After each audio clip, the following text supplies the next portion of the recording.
Sponsored by Lexus of Las Vegas and Lexus of Henderson. The grim reality of the coronavirus is prompting an increasing number of Americans to update their wills and estate plans or finally get one started. So I spoke with local financial professional Brad Zucker from Safe Money Advisors on why having an estate plan is so important, especially under the unprecedented times we're living in. Brad, why is it important to get this estate planning done?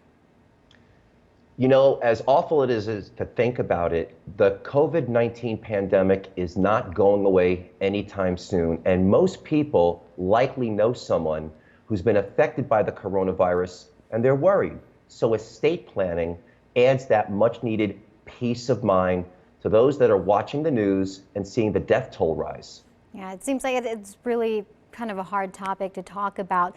But when it comes to estate planning, it does sound like it's something that's just for wealthy people, doesn't it? Yeah, that's a misconception. You don't have to be wealthy to have an estate plan.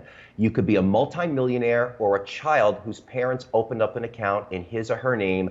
You own an estate. And how that estate passes upon your death is called an estate plan.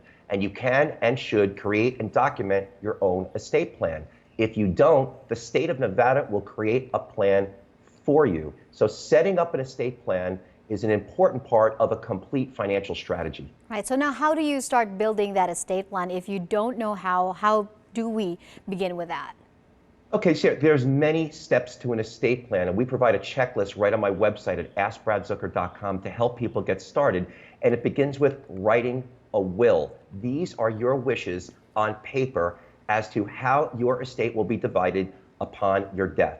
You could get one online or through an attorney, and you're going to want to name an executor. That's the person whose job it is to make sure that your wishes are carried out. Also, now, while you're quarantined, is a great time to name guardians for your children.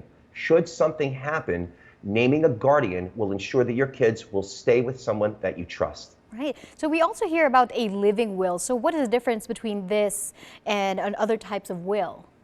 Okay, so a living will is not the same as your last will and testament.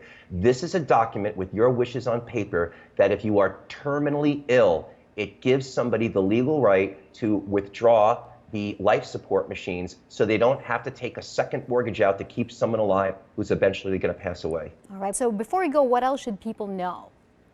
Well, you need to have what's called a healthcare power of attorney. If you become incapacitated, you name someone that is responsible to manage your healthcare decisions, which includes medicines and where you get your medical treatment. Look into what's called a financial power of attorney, where you put somebody that's trustworthy to manage your money decisions, such as managing bank accounts or even withdrawing money from an IRA. And look into a trust for proper wealth management. If you have children or grandchildren that are not old enough or irresponsible to receive an inheritance, a trust will give proper management of that inheritance so they don't squander it in a lump sum.